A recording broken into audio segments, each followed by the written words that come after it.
Hello, my name is Sarah, and welcome to Rogue Hex, a 4X Rogue-Lite deck building game, which tries to fuse games like Civilization and Humankind into the Rogue-Lite genre of Monster Train, Slay the Spire, and so on, the deck building.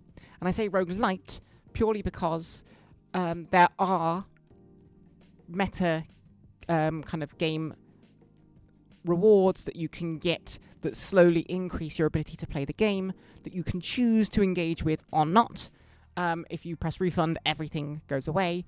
What you do is you will, as you play the game, earn what they call quirks to buy charms. Some of them you can only buy one of, and others you get up to a certain number for. And these ones have basic incomes from the start of the game, rather than starting with 0 incomes.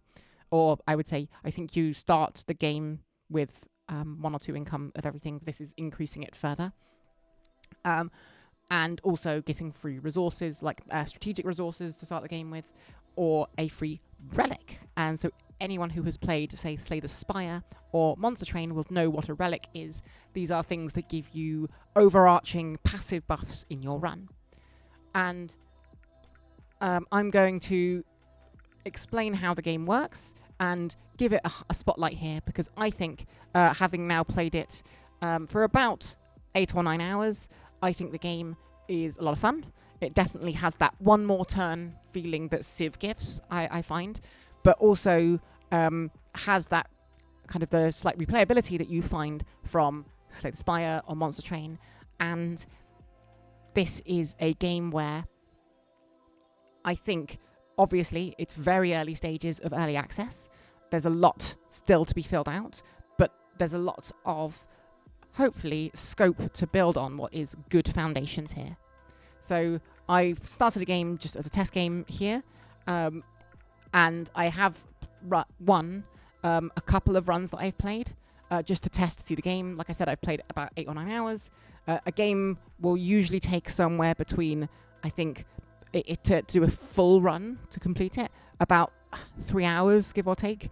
As it stands, you only have this one character to choose from, Cave Person, and Cave Person doesn't have any...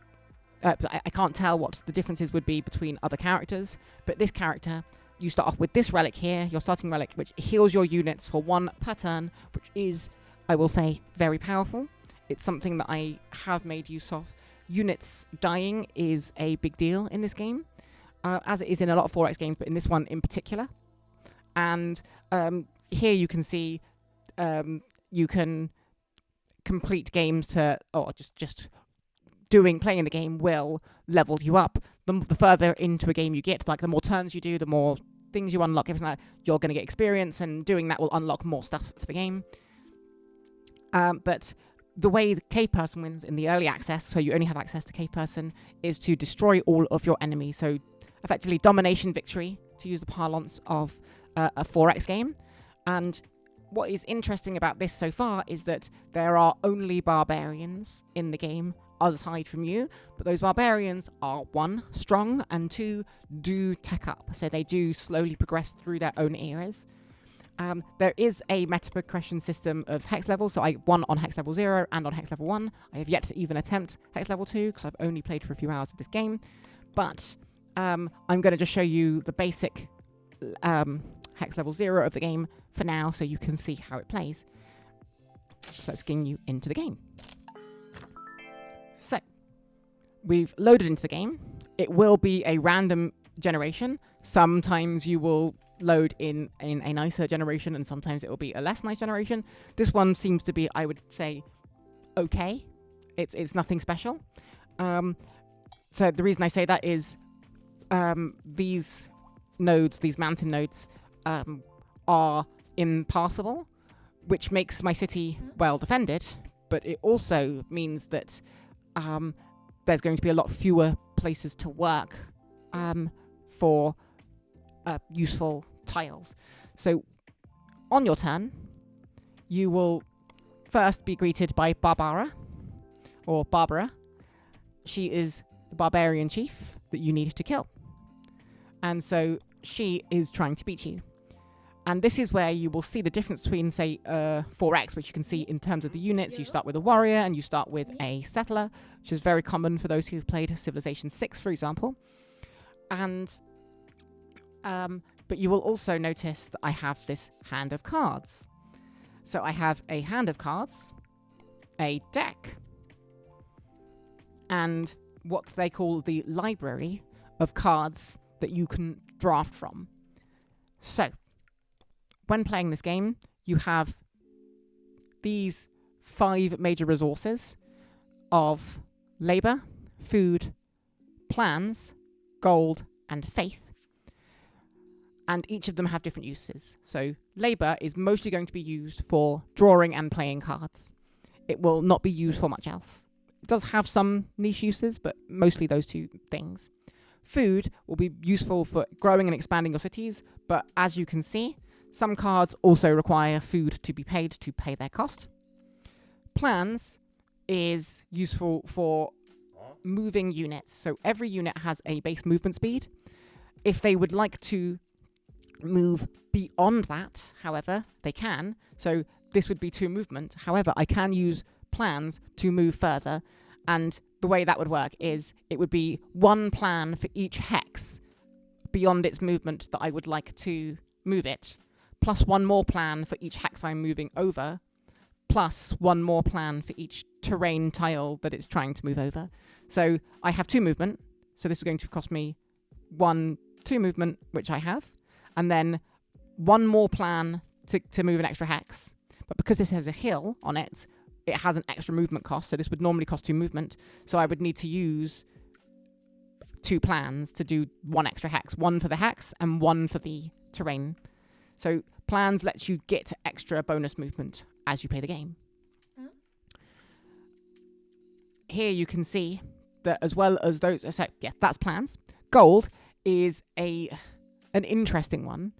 So gold can be used in place of the other 4 currencies so long as you have 0. You cannot choose to spend gold if you have some of the other resource.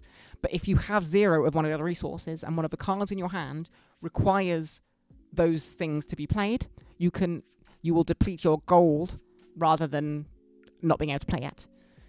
And then faith is great for rerolls. Some cards will also want you to spend faith. In the library, I don't believe we start with any. Also, gold, some cards specifically cost gold. And that cannot be replaced by anything apart from diamonds. Diamonds can replace any cost. This is in a strategic resource zone.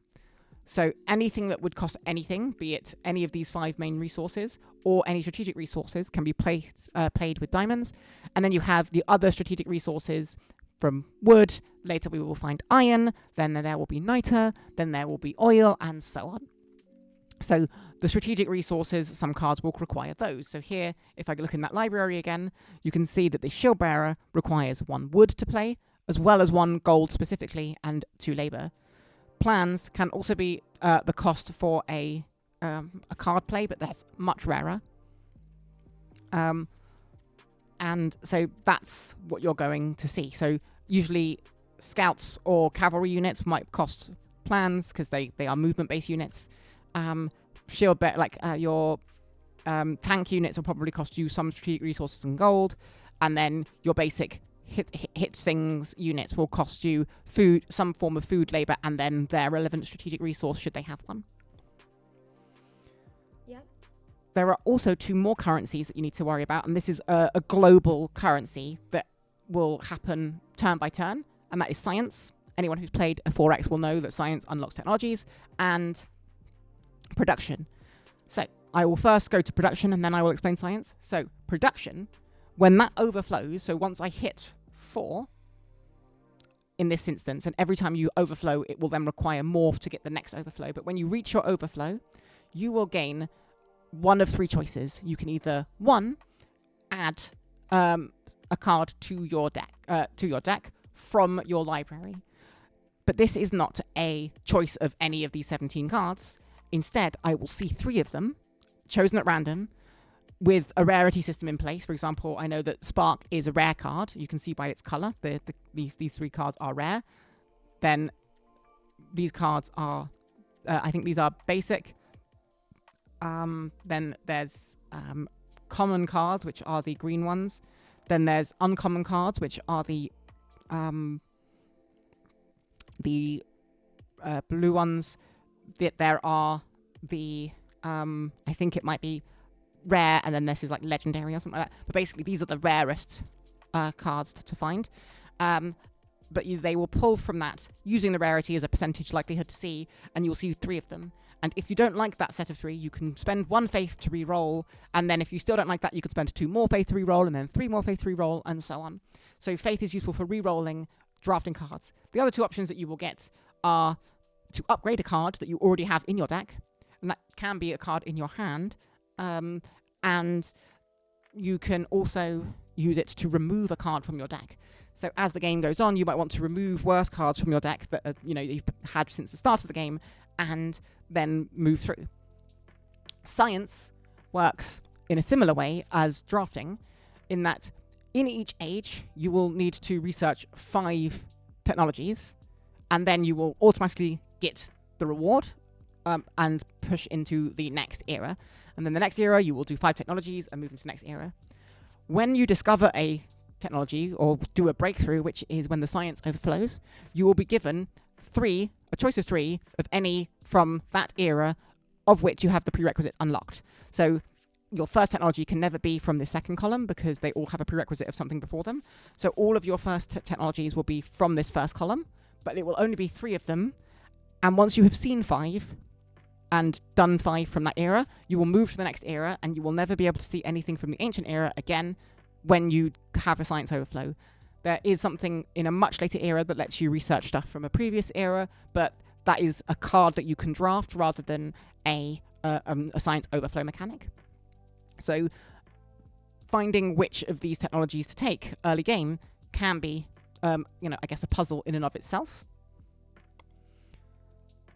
And then we have to think about where we're settling. Like in any 4X, resources are usually good.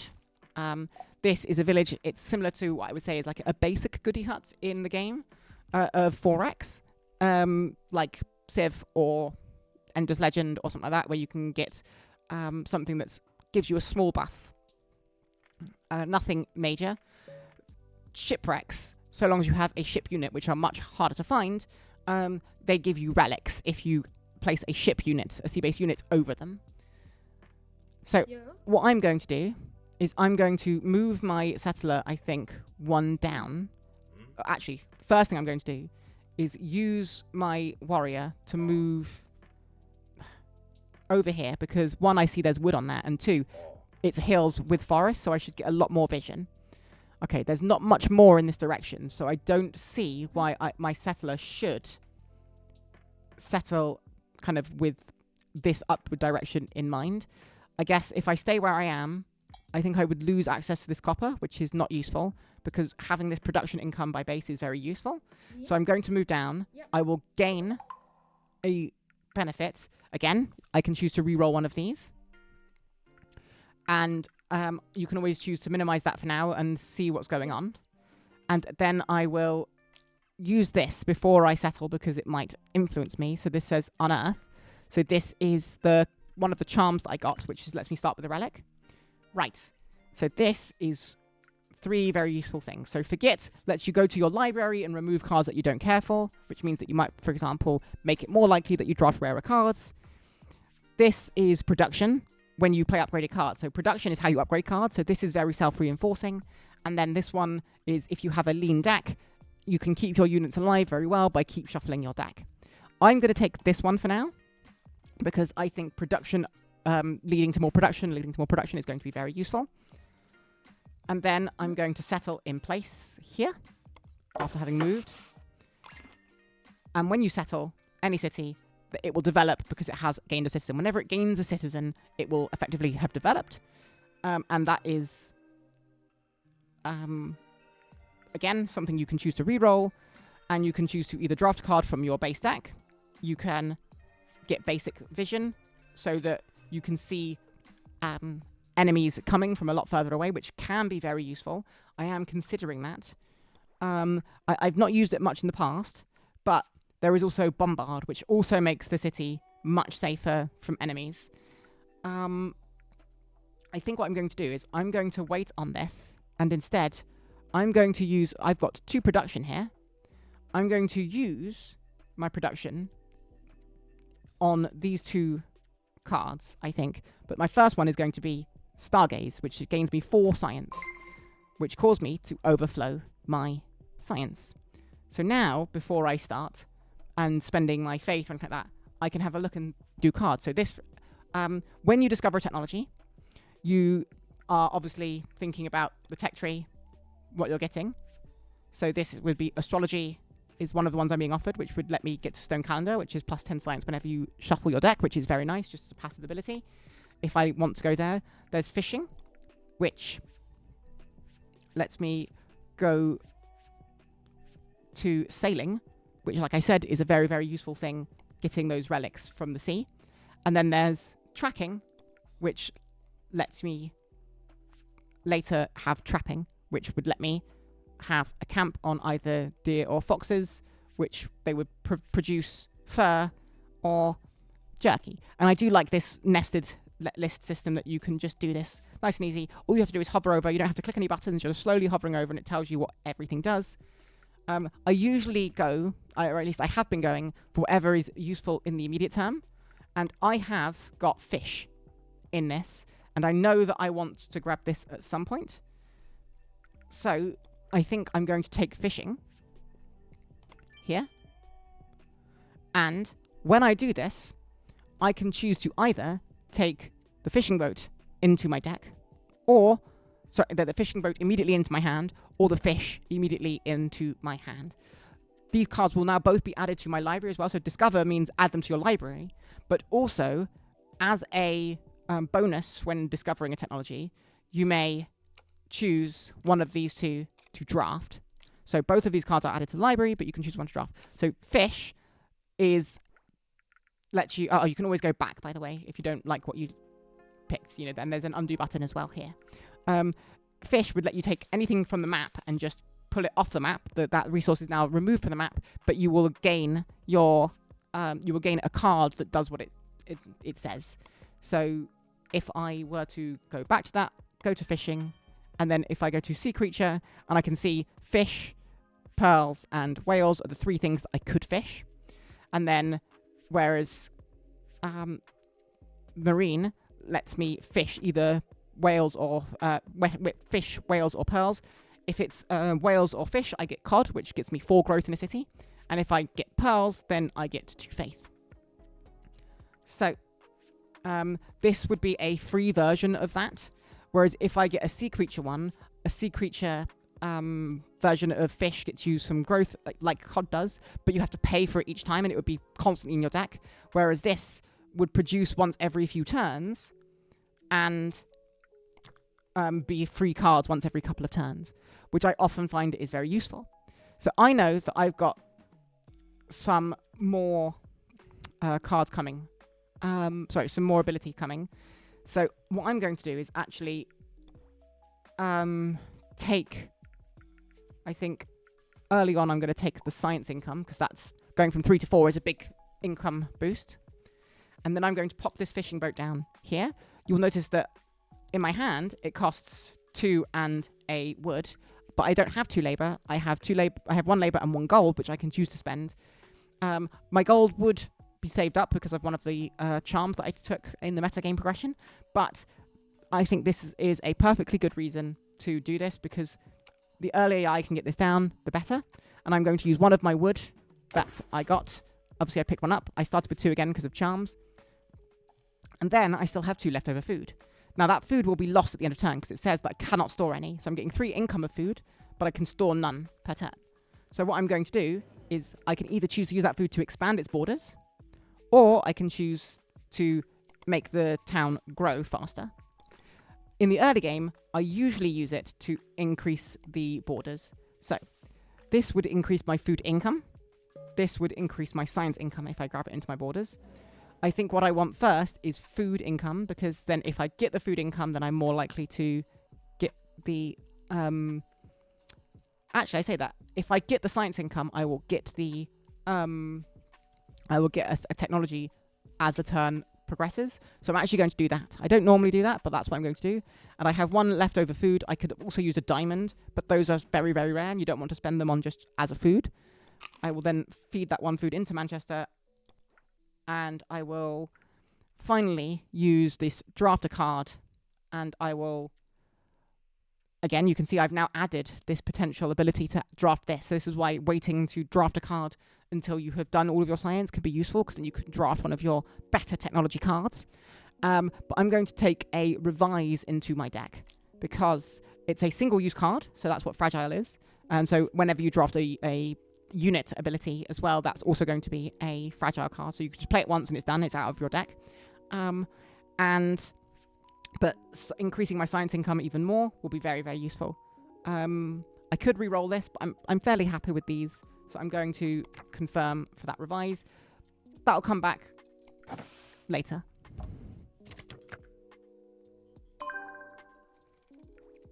So we now have the ability, because our production overflowed, to either upgrade a card, add a new card, or remove a card. I'm going to upgrade a card, and the reason I'm going to do that is I took this, and my science also overflowed because I took the raft into my thing. And as we can see, I can straight away go to sailing, or I can do something to produce timber, or get mining. All three of these are, I think, core technologies. That you probably want to have all three of these technologies. If I could choose any three technologies to have in the game, it would be these three. Sailing lets you get a sea-based unit, which are very powerful. They're so useful because they have ranged strike abilities, which can be very useful. But also, they can get you these relics. Obviously, if I take this relic, I would no longer have the science income. So that's one reason to maybe delay and not do that one yet. Quarry lets you produce ore cards, which is one of the ways that you get iron and niter and stuff like that. So it's very, very useful to have that in the game. And it's important to have that. But I can't see any of that yet because I'm in the ancient era. But wood is going to be the strategic resource that I'm relying on in the early game. And as a result, I think if I take Sawpit, I can produce timber. So it will cost me a wood. And... but I then get wood back every so often. And I could do the same thing for clear cut, but if I do a saw pit, then every few turns I will get a free logs, which just gets me a wood once every few turns, and then it disappears out of my deck. However, instead I can do lumber and just get a card added to my deck for permanently that gets me a wood, but I would have to pay one labor to play it. I prefer often investing, because paying every time you draw a card is less good than not having to pay, like having to pay a slightly larger bit up front, but then getting something back. But here we can now look again and see I can now upgrade a card and make it so that actually it said it was going to cost me 2 and a 1, and take a whole turn to come into play. But instead, what I can do is upgrade that card to make it so that not only does it not cost me any resources, obviously it's a single-use card, so upgrading a single-use card is not always a thing. Here is an undo button. I could also instead, because there's a symbol for what's in my hand, I could upgrade the settler, which is not single-use. It is speculative. It gets more expensive every time you play it, but this could be something that I upgrade and play repeatedly. And the question is, do I want to get this and play a settler this turn, because I have 2 and 3, or do I want to upgrade the settler, play the settler, be that, and then have this cycling round? And I think I want to upgrade this. I know I would normally do it differently if I had the option of drawing these on different turns, but getting a settler out this early is very useful, but also having access to woods this early and a reliable intake of wood for free this early is very useful. I'm then going to use this growth on this city to increase it. And then, as luck would have it, and this is why I do things in this order, I'm going to do Ingenuity, which then lets me do another upgrade, and I will then be able to upgrade this settler before I play it. And the reason I want to play upgraded cards is threefold. One, upgraded cards are better versions. When it comes to a settler, they have a promotion when you've upgraded them, and when they are promoted, you get bonus abilities on them. I'm actually not a fan of these abilities. They are somewhat useful, but I tend to prefer the +1 growth in a city, if I can get it. So citizens are fine, but I'm going to reroll this, and I'm going to gain either a free warrior, which early game is very useful. In fact, in the early game, I think this might even be stronger than the bonuses for the city. So then I can move this warrior here, and I have found a barbarian outpost, which is both good and bad. It's good because it's good to know where they are. It's bad because they are dangerous. I'm going to get a breakthrough, and this is one of my favorites. It is gain a production every single time you play a card, which obviously would mean that I don't get certain things, but you play so many cards in this game that I think this is truly powerful. Yeah. So now I know this is over here. I probably want to send this not so close to that. So I'm actually going, well, I say not so close. Not so close that it's going to be easily taken by the barbarians. Yep. So I'm going to move the settler to here. And then, a bit like Civilization, you want to spread out your cities, but not so much so that you cannot get them too close enough. So I'm actually going to... yeah, I think I'm going to move this up here for vision. And I think this is actually a better settling spot. The game says here or here, but I'm okay with this because it's going to be within one of the sheep. Once I've settled it, I will get the deer immediately, so I'm going to get some growth. And I've got some hills and woods, which might matter for some of the developments that happen later in the game. So this gets me another free warrior, if I want it. Or I can have it so that the city can defend itself. And I think because this is so close to opponents, I'm going to give this bombard. So it is... While I probably should attack here, I think it is dangerous to, because then this will kill me in one hit.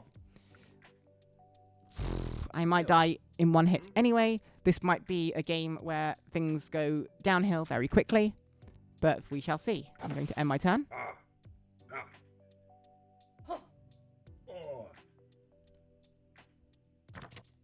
And now the barbarians have found me. They're going to point at me and very aggressively attack me. So I've got 2 toils in my hand and a forage in my hand. So I'm thinking of just upgrading one of these cards. Doubling these the effectiveness of these 3 cards is very useful. I'm probably going to upgrade. So I've got 4 production. So playing both of the productions, if I upgrade them. If I upgrade this one, I can play... This would get me 9, because I would also get 1 for every card I play. So I'd go from 4 to 13. Sadly, that would not take me over the edge. But I do think increasing that... I'm not quite sure how that works. I got 8. Ah, of course. Playing an upgraded card also does this. So I think this was actually the correct move. So yes, now that I've done it, yeah, for sure. So then I can upgrade another card, and I'm going to upgrade Forage. And I'm going to get even more food. I'm now going to bring this warrior down here. Covering one of these, this is also how to get a relic. So grabbing one of these. But I am in danger of losing cities if I am not careful. So I'm going to be attacking here. And this is why I said units dying happens very, very easily in this game. And now I've got all of this food. Oh, there's another scout here. Right. This is why having the bombard ability is very useful. So I'm going to use this food here to expand to there. I'm going to use this food here to expand to here. So now I've got more resources just increasing my base income on my cities. I will then use some food to immediately expand Bristol. And here is one of the things where I said you get some bonuses for having types of things in the city. So this is for having woods in the city limits. So here, I would get 1, 2 here. So I'd get 2 science income. And I can use this food to get a 3rd science income. So now, just by doing that, I've now absolutely massively increased my income. Bombard is at a range of 2. And it does care about... one of the reasons for founding a city on a hill is that it lets you fire over other hills. All right, that is this turn. So this is now saying, here, I found the city, and it's now alerted the local barbarian encampment, and they're now going to send stuff my way. So my science income is pretty good at the moment. What I might do is... Terracotta Army is a free bunch of units, but they're very weak units. I think I'm going to take Shamanism, because having guaranteed heals is very handy, as you will see. But yes, so this is now the game going. The city has already been alerted, but I'm okay with that. So all 3 of these are very good. Health is hard to come by. The mercenary making it so that when it kills I get diamonds, diamonds being a very rare but really good resource, and movement is always good because if having movement means plans are less needed. I am unsure of which of these I want. I think I might take for now, because I've only got 1 unit, I think I need to keep it alive. I need to focus on that, and I will then use my city to bombard this scout here. I will then use that to grow these cities each by 1. I have 2 labor left. So I will use 1 of that labor to draw a card, which is a shame because I drew a sustain. If I drew anything that didn't require food, I would have probably played it. And then I will probably stick a bit of my leftover food into here. I will also then do this so that I can get my warrior onto a hill where they're less likely to be hit by an archer. And I do have 1 food, as I have 1 gold that's going to be wasted, but so be it. I can also save that faith, so I'm not going to use it. This will heal at the end of the turn because of my basic ability, so that is no need to use that heal yet. Okay, so here you can see we've got these free cards, and they count as card plays, which is one of the reasons that I'm a big fan of Grindstone. So, and it's also one of the reasons that I'm a big fan of creating these forever use buildings rather than the single use ones, because like getting free card plays is also free production, and you'll notice that the 2 production is all I need to create another upgrade. So this is a very self-reinforcing thing. So I'm going to use this cod on Manchester to make it grow. Oh, passive. So this could be 4 production income, which I think is great. A Hoplite, which is the upgrade of a warrior, which might be what I need given what's about to happen. Or I could have passive increase of thing. I think, sadly, I am going to take conscription. I wouldn't normally do that because of how things worked out, but I lost my unit very early on. I'm then going to play woods so that I can improve a card, because I want to play upgraded cards because of how my relics have worked out. And then if I play feast to have 3 growth in all cities, then I can spend 2 food to get effectively 6 food, which I think this early in the game, very, very useful conversion. So now I can spend 1 production to get a lot of food. I can then spend a toil, and then this feast. And then I've got 6 food left over. I'm then going to use that first one. I'm going to start bringing in things. Again, we want woods in this city because it gets science income. And this makes it grow faster. and I've got 3 left over, I can either have Manchester expand its borders, but I have no reason to expand its borders just yet, or I can have one of my cities grow. This is already going to go over and above in the next turn cycle, so I'm just going to do this. And I'm going to have this guy come here because I know that this scout went off to basically tell its friends that we are here. And then I'm going to do this. This is something that you can do. If there is a dummy, you can use a unit to attack it just to gain some experience. It's a very small amount of experience. You get more experience by killing stuff. And there we go. There is a unit that's coming to attack us. Ooh. I wonder that every few turns you will be allowed to permanently alter your library, which is very useful. I've not actually been offered mysticism yet in the games that I have played. However, I do think a hut is going to be useful because my labor income is very low at the moment. So I'm going to take chiefdom. I'm going to take this.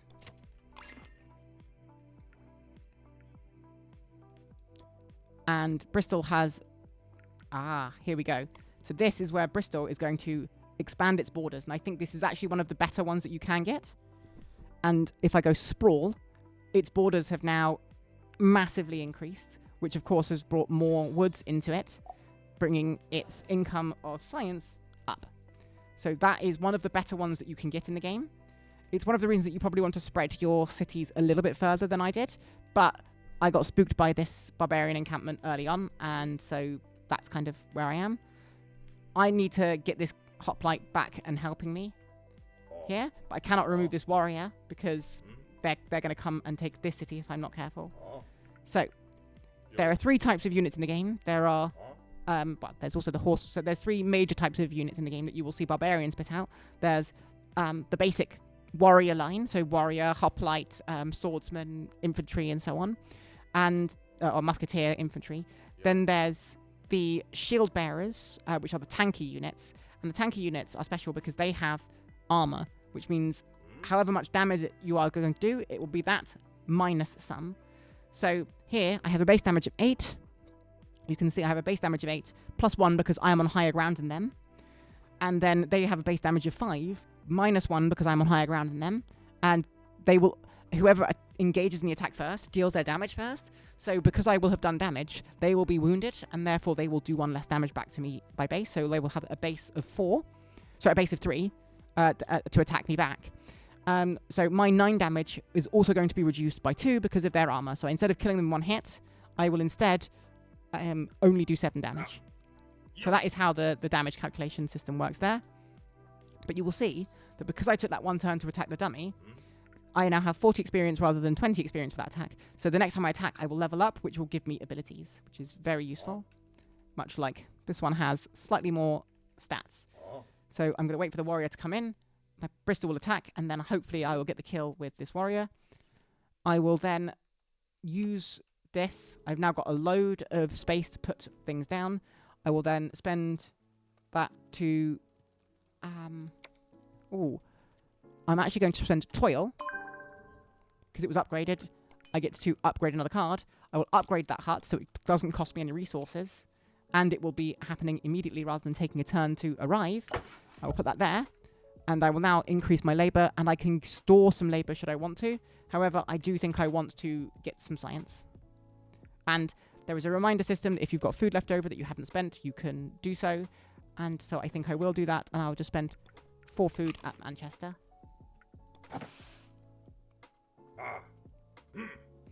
So your cities haven't got any obvious base defense that you can tell. And now I've got a breakthrough. And so because I've got the 5th breakthrough, I've gone into the classical era, which gives you always a guaranteed hoplite into your deck, into your hand. And I can then play this. You can also get to 2 iron, and now iron has appeared on the map. And isn't that lovely that me expanding my borders has got me this iron? So this is the way the game will play out, and you'll slowly do the 4x-y thing that you will have seen across 4x games. I'm going to grab that iron into my system, and this is why saving, waiting until you see things can be useful before expanding your borders. But yeah, so I'm going to basically continue to play out this game and see how things go. But if you've enjoyed the game, or if you're curious about the game, I strongly recommend picking it up. It's in early access. It's fairly cheap. I think it's like £9. And I've already got like 10 hours in this game now, if you include the hour or so that I've been playing this with you. And I think it's a game that's constantly got that, just one more turn, just one more action vibe to it. To the point where my partner was very much asking me when I was going to come to bed because I was playing it when I first downloaded it over the weekend. So, yeah, I hope you've enjoyed. If you enjoy it more, I can show you more of the game and see how these games play out. But this is Roguelike, definitely a game to watch out for. Even if it's very much in early access now, I think it has a very strong foundation to build upon. And whilst the art styles are all very varied, I'm hoping that they can become more unified as the game gets more developed by this single-person developer. Right, thank you.